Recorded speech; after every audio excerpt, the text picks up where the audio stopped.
Good afternoon. My name is Maria Ganikova and my colleague Natalia Roshina. We represent the Department of Linguistics and Conversational Artificial Intelligence in Just AI company. Since 2011, Just AI has been developing artificial intelligence systems that conduct a dialogue in natural language. Our solutions have already used by IT companies, banks, marriage halls, and restaurants. Today we will share our experience in developing voice virtual assistant. First we will describe how it works. Then we will compare the way people interact with a human operator and how they interact with our chatbot. And after that, we will give some tips for chatbot developers and some advices for companies which want to get a chatbot. In this summer, we conducted a pilot launch for virtual assistant for one of major household appliances retailers. Our bot was integrated with its hotline, and while calling the hotline, the customer listened to a greeting from a company, and then it was automatically redirected to our bot.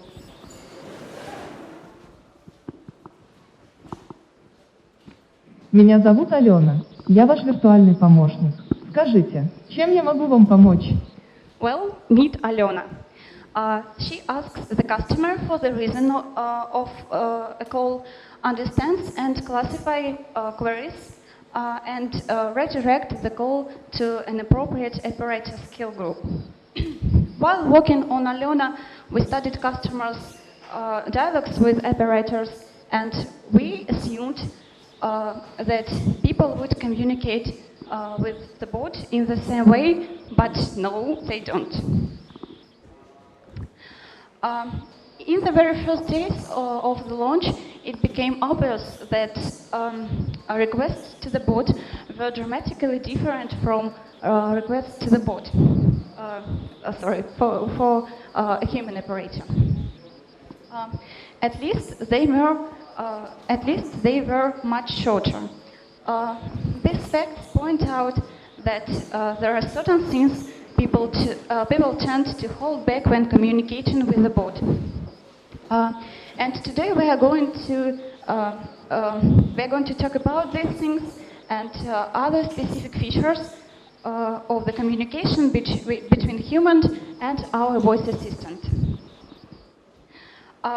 We will start from describing differences. They are quite obvious, and then we will go deeper to the semantics of the questions, and after that we will describe some other features of communication between a human and a voice bot, and we will also suggest some possible reasons why this feature appears. And finally, we will discuss how to use our findings.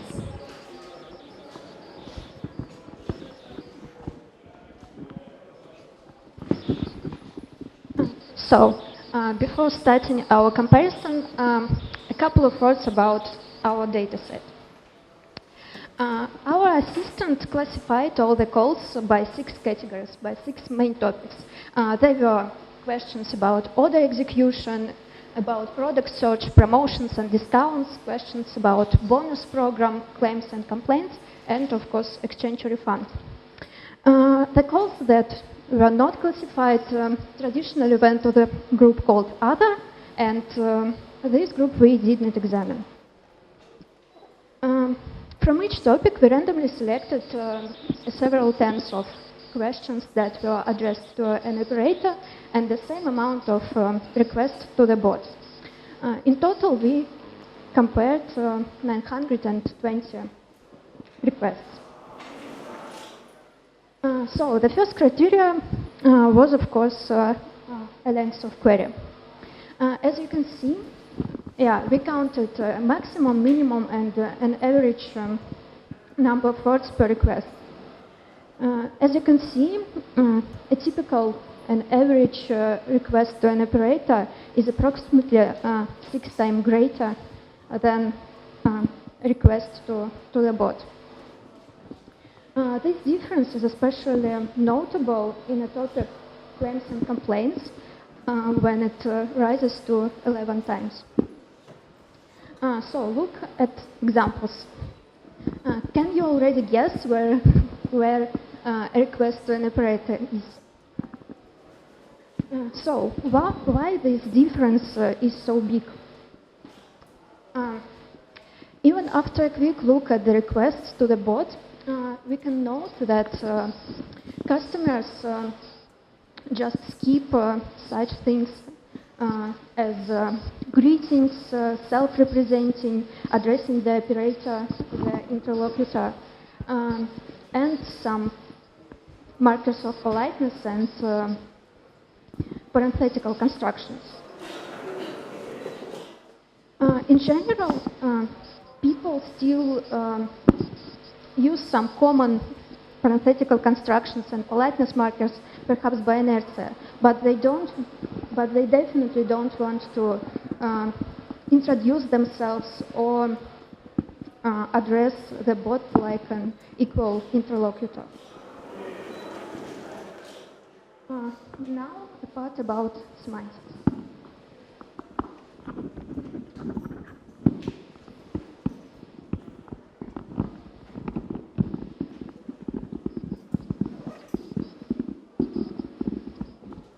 Well, you must have already guessed that talking to the bot, customers skip not only greetings and markers of politeness. Let's compare two queries from the same topic. In the given example, customers not only addressed the interlocutor by name and greeted it, but also specified on which day on the week the delivery was planned, the day of delivery, and also the day when to reschedule it. We analyzed all requests to the operator in our dataset and selected the additional information which is most often skipped in the requests to the bot. It can be the delivery cancellation reason, the detailed description of an offer, the history of charges and writes-off of bonus points, and the reason of returning goods. Let's give some examples. So if the customer wants to specify the possibility to use bonus points in absence of a card, he almost always tells the operator what happened to the card. The requests from complaints subject are very indicative in this case, actually. More often than not, they contain the most of additional information. For example, customers describe a situation which caused in them the desire to leave a complaint. And it is remarkable that in a conversation with a bot, people don't tell any stories. They usually don't go far beyond the topic of their call. Let's compare two examples on the slide. We also found out that there are blocks of additional information which regularly appear in a request, no matter the topic is. Look at the examples on the slide. So, in the first request from the topic exchange and return, the customer reported when he bought the item. In the second request from the subject bonus points, he named the item he wanted to buy. And in the third example, from our subject, he mentioned where he had bought the water heater. The information about the item, the date, and the way it was purchased appears in requests, no matter what the subject of call is. We think that it is the way the customer wants to bring the interlocutor into the key part of the problem and as fast as he can, because the main coverage of our bot assistant is buying household appliances. So we found out that requests to the bot and requests to human are dramatically different as for the semantic content. We suppose that the customer probably unconsciously hopes that the more information he will give to the interlocutor, the simpler it would be for the latter to help him. And considering this difference in senses, it seems that the customer does not expect that the bot will solve his problem, and therefore he minimizes the volume of information he is given. So now we are moving to the next part of our presentation, where we will discuss some other features of communication with the bot, which we have spotted. First of all, we paid attention to syntactic structures of the requests. Two-member sentences and impersonal constructions with modal words are quite natural for some general half-formal communication, but they cover only 44% of all the requests. However, nominal, incomplete, and infinitive constructions were spotted quite often, and these requests were just like some research queries or conversations with standard IVR systems. Besides, the proportion of types of construction types changes from topic to topic. For example, while speaking about ordering goods, consumers preferred to use some infinitive constructions, and they also formulated complaints mostly by nominal constructions. In general, all the requests to the bot, as we already said, were as brief and as clear as possible. And sometimes people even did not formulate a specific question, but they just named a topic of the request. Up to this point, we were talking about cases when customers reported the reason of their call. But there were a considerable amount of calls when customers just refused to interact with the bot. So we listened to another 200 random dialogues, and we will show you 3 main strategies of interaction with the bot. The first one is just a normal conversation, which does not differ much from a conversation with another person. The second one is implies an adaptation to a stupid robot when a customer deliberately speaks just slowly, loudly, and accurately. And the last strategy is the refusal of any interactions. When a customer tries to quit the conversation as soon as possible, one way or another. he can hang up right after the greeting when he realizes that he speaks to a virtual assistant. Some customers give our bot a chance, and they finish the call when our bot did not understand them and asked to repeat or reformulate the request. There were some customers that just called an operator 2 or 3 times in a row and did not want to say any more information. Also, there were customers that just repeated the word hello or some phrases like, do you hear me? And other customers just kept silence and waited for an operator. There was one curious dialogue between 2 young men that was audible on the background of the call. And this dialogue probably explains the behavior of such customers.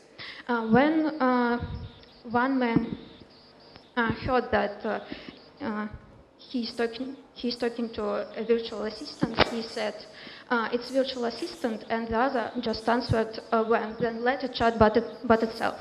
So perhaps it was a reflection of some previous experience with maybe some IVR system, or when a person just listened to some information message and some maybe launch music before transferring to an operator.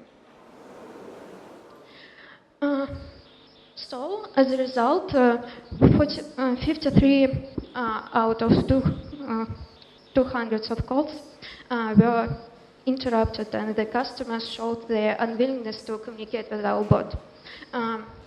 It is practically every 4th client that refuses to talk to a virtual assistant. So another story is a reaction to some misunderstandings. When the bot does not understand a query, it responds, sorry, I did not understand you, could you please rephrase your question? And after that, the prosodical characteristics of customer speech always changes. Sometimes customer speaks just a bit slower and louder, and it actually helps recognizer to perform better. But some customers start speaking and repeating their requests just in syllables, and it leads to even bigger problems with speech recognition. It's interesting how people react how people react when they ask to rephrase their request. A lot of customers actually coped with this task by adding some details or saying their request in other words. But there were also customers that just repeated their request even without changing their intonation. So they either did not understand how virtual assistance works, or they even did not understand that they were talking to a virtual assistant and not to some real operator.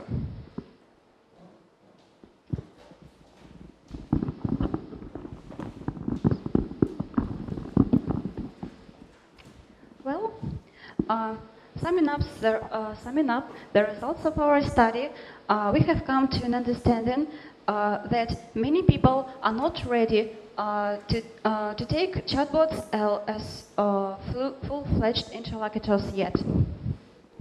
No matter how we try to make our voice assistant more human, people don't want to greet the bot, to address it, or to introduce themselves, and to look for sympathy. Sometimes people just refuse to communicate with the bot. And requesting to the bot, people also don't want to report additional information on their problem. Depending on the goal of the voice assistant, this information, I mean additional information, may be useful or not. Too much information can prevent bot from identifying the topic of the question.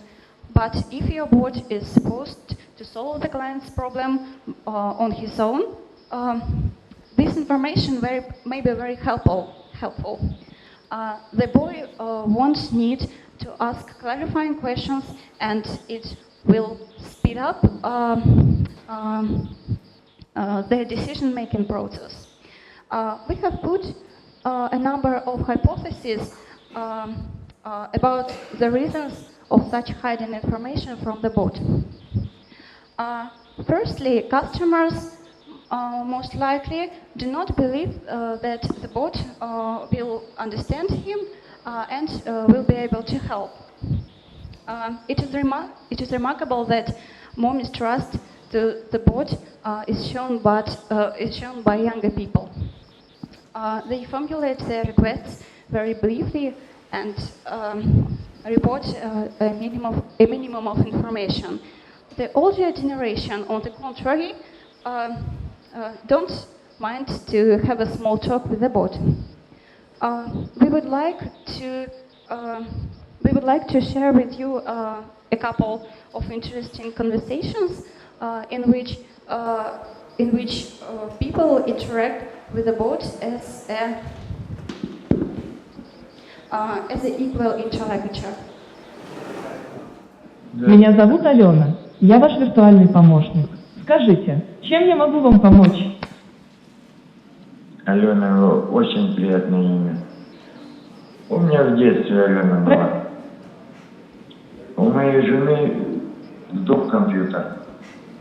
Она без соцсетей очень плохо себя чувствует. А поэтому я себя плохо себя чувствую.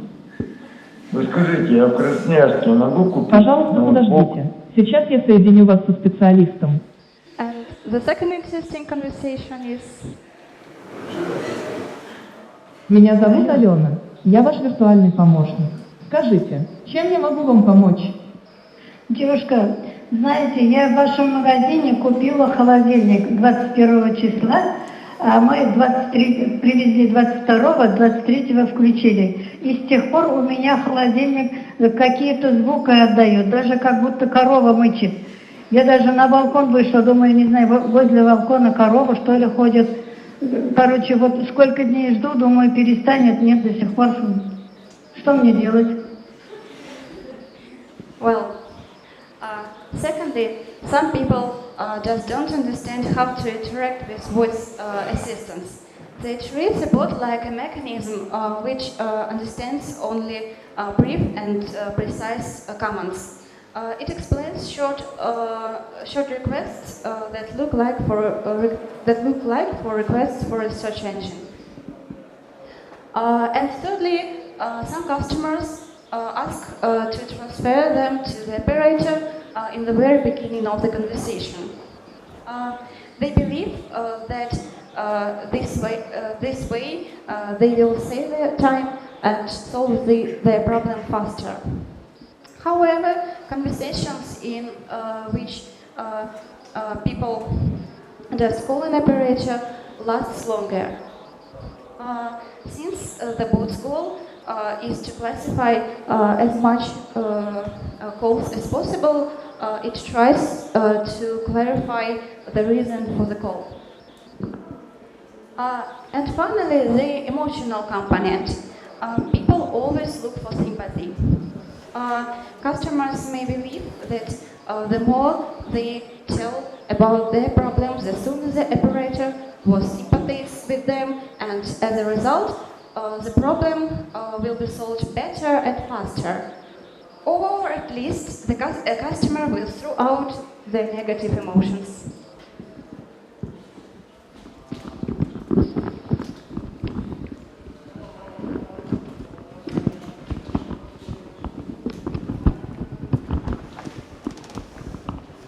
And now, considering all our findings, we would like to give some pieces of advice to developers of voice chatbots.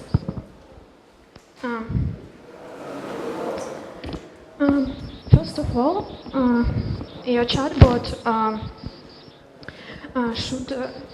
should respond to some phrases, some hesitations and doubts of customers, and questions like, do you hear me, hello? The replies like, I'm listening to you, I can help you, I can understand you, are really helpful. And our experience demonstrates that some customers started talking only after such phrases.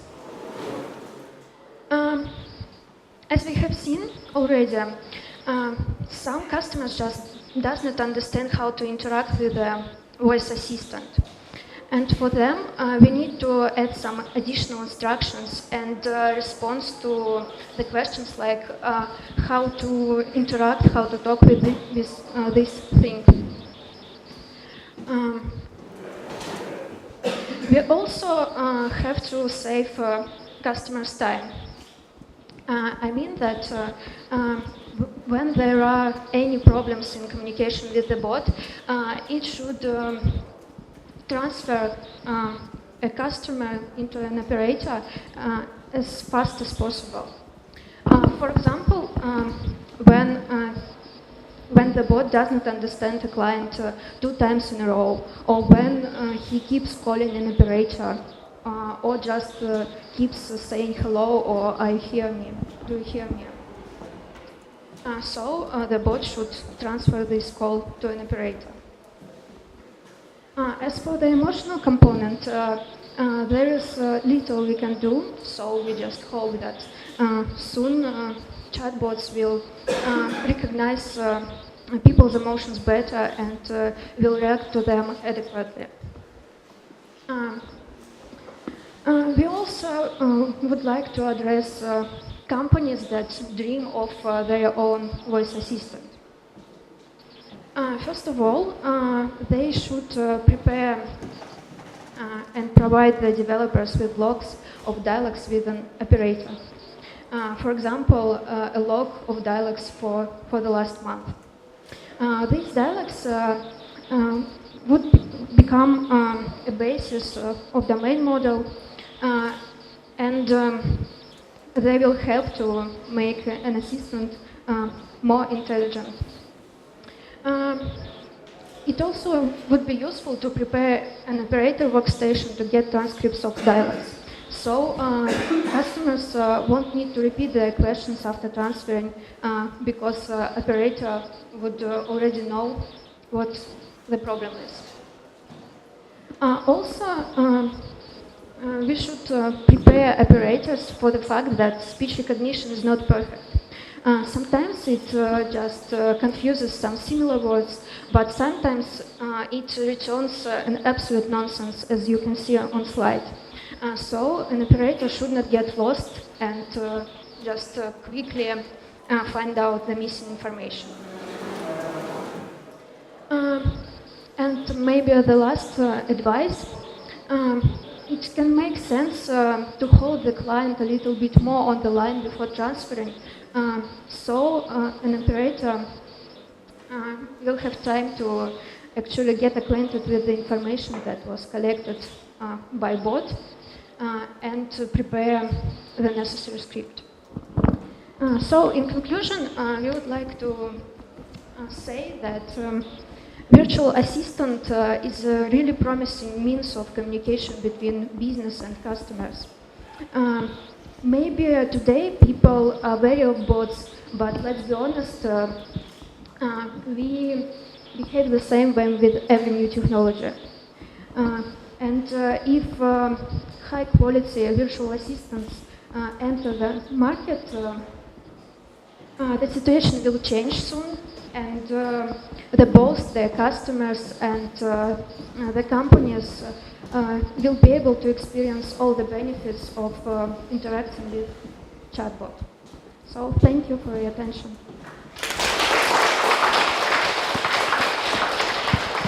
Thank you very much. thought about the difference between wireless to operator and voice assistant. Do you think is there the same difference if the customer will chat to or not to talk? Do you think there's the same big difference between wireless? Because when customer chats, he probably doesn't know that to check to the bot. Do you have this information? It's a really good question. To be honest, we don't have a material to compare these requests. But maybe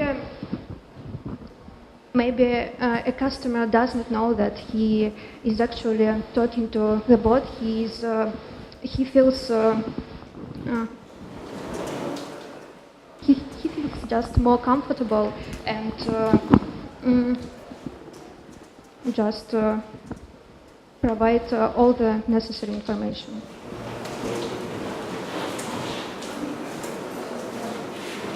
Do you have a successful example of operation? You give a lot of examples of unsuccessful operation and talking clients. Do you have a successful example? Yeah, we of course have successful examples.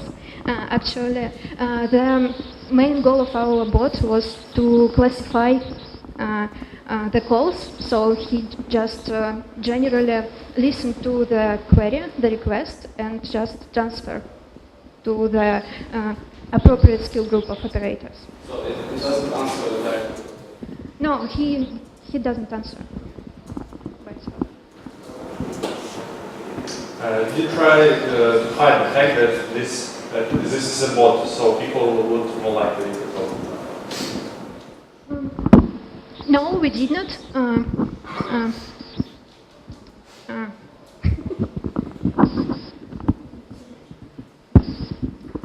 It was a pilot launch for some big retailer, and it was in our contract to use this greeting and not another.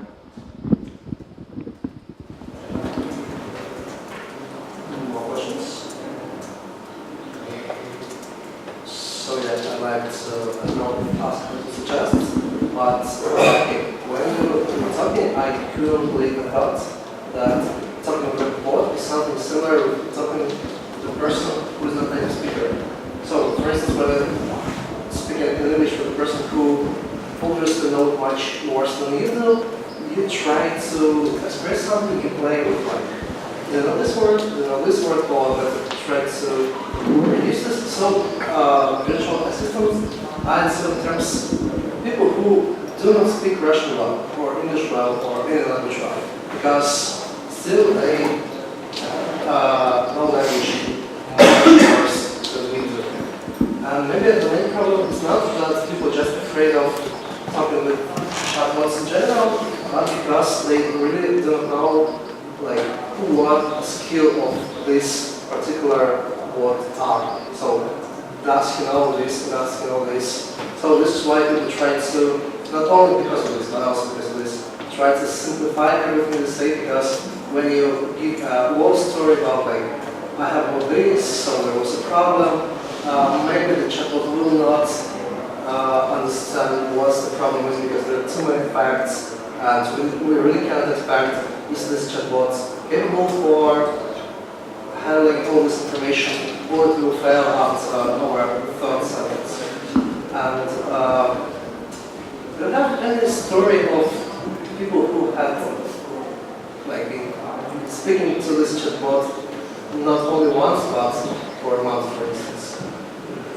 Because my hypothesis is that if a person had a good collaboration with the chatbot, so I think it was successful, later he would improve scenarios of how he or she can talk with this particular chatbot, because he or she will know its capabilities and let's say will learn how to speak with this particular chatbot. Thank you. It's a really great idea. Unfortunately, we did not hear or saw a dialogues with the one exact person. Some dialogues with the same person because it was a hotline, and people are generally don't call the hotline every day or on some regular basis. So maybe in other domain, maybe in some other area, we will see that. So, if no more questions, have a response. Any reviews of the dialogues for users with your bot? Do they like it? Unfortunately, no.